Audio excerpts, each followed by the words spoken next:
জামাই, আমার মেয়ে তোমার সাথে কি নিয়ে ঝগড়া করছে একবার খালি বলো, মাইরে আর হাড্ডি গুড্ডি গুড়া করে দিব। আব্বা, আপনার মেয়ে আমার সাথে কোনো কিছু নিয়ে ঝগড়া করে নাই।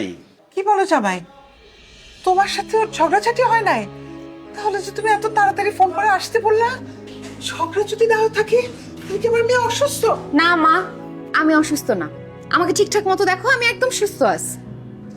তাই তো, আসলেই তো, তোরা তো দেখে মনে হইতেছে তুই একদম ফিট আছিস, কোনো অসুখ নাই। জামাই, কথা বলো না কেন? তাহলে তুমি আমাদেরকে এত তাড়াতাড়ি কেন আসতে বলছো?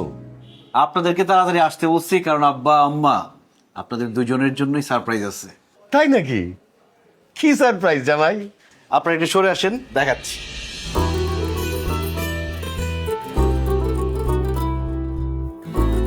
এই যে আব্বা, এই হলো আপনার সারপ্রাইজ মোটরসাইকেল।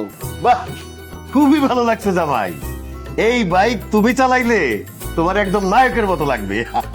ধন্যবাদ আব্বা, কিন্তু এই বাইকটা আমি চালাবো না, চালাবেন আপনি। আমি চালাবো মানে?